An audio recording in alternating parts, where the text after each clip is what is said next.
બાલાસિનોરમાં ખાખી પર કલંક 13 વર્ષના નાબાલિગ પર પીઆઈના અમાનવી અત્યાચારનો આક્ષેપ કાયદાના રક્ષક જ બન્યા ભક્ષક બાલાસિનોરમાં નાબાલિગને ઢોરમાર માર્યાનો આક્ષેપ સીસીટીવી વગરના રૂમમાં ખાખીની દાદાગીરી માસૂમ બાળકની હાલત લથડી માનવતા શરમાઈ ગઈ બાલાસિનોના પીઆઈ પર નાબાલિગ પર બર્બરતાનો આક્ષેપ પોલીસ સ્ટેશન પાછળ કાળો રૂમ ન્યાય નહીં અત્યાચારની ફેક્ટરી શું છે આ સમગ્ર હકીકતમાં સત્ય છે તે છે તપાસનો વિષય વિજયસિંહ સોઢા પરમાર દ્વારા અમને થોડીક રાહત થઈ અને પછી મારથી બચાયા અમને સરપંચ સાહેબ માનસી સાહેબ ને આપો ચાલો હલો નમસ્તે માનસી બોલું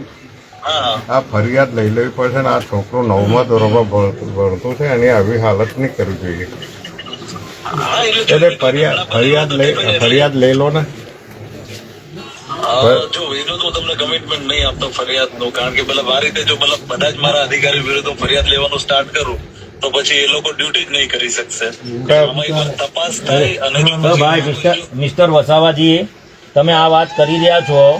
બરાબર એક સ્કૂલનો એક શિક્ષક કદાચ કોઈ છોકરાને લાફો મારે છે તો પોલીસ ફરિયાદ દાખલ કરી દે છે અને આ તો છોકરાને પટ્ટે માર્યો છે સાહેબ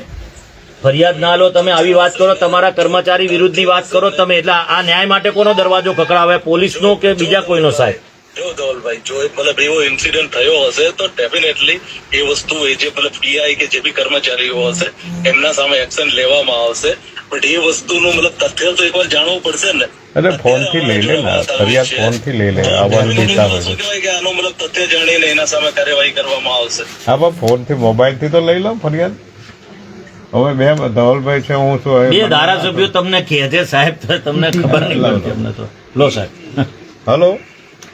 હા ફોન થી લઈ લો ને ટેલિફોન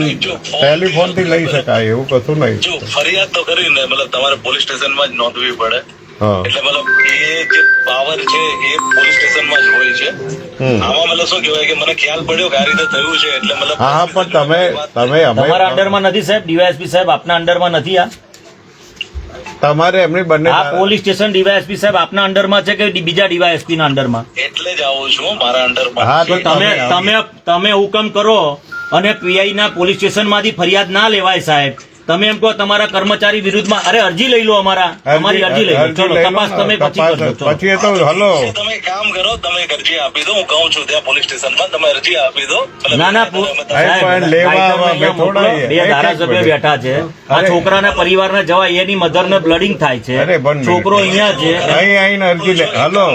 હું મોકલું છું ઘરે ત્યાંથી રૂબરૂમાં અહીં રૂબરૂ અહીં કોઈ કશું ભલે પોલીસે અમે કોઈ અમે એવું ના અમે તો એવી કોઈ હિંમત નહીં સાહેબ પોલીસ ની ઉપર અહીં અરજી લઈ જાય બરાબર બિચારા ગરીબ લોકો હા મોકલો મારે હું છે ઘરે બી 25 માણસો બેઠા છે ના ચલો મોકલું મતલબ શું કહેવાય કે તમે એટલે કોણ આવશે જોડે હા પીએસઆઈ ને મોકલો હા અમે ક્યારે મને ઠંડી મારે ઘેર 25 માણસો બેઠા પ્રાકૃતિક ખેતી વાળા મોકલું ચલો અત્યારે બરાબર અમે કે બહી રહી છે એવું નથી કેટલા પોલીસ લુકી થઈ ગઈ છે અત્યારે હવે એવું જ છે ને તો શું છે પોલીસ તો બોલાય ઊંચા કરીને ધમકી આલે એટલે એવું ના મતતા 2 બટન ખોલીને નીકળી જશે બજારમાં તો અહીંયાથી બાલાસિનોર લઈને જઈશ ગાંધીનગર સુધી એવું ના મતતા તમે કે આ છોકરાઓને મારીને તમે અમને દાદાગીરી કરવા બેસી જાઓ એટલે 2 કલાક સુધી અમને બેહાડી રાખો વાત કરો છો યાર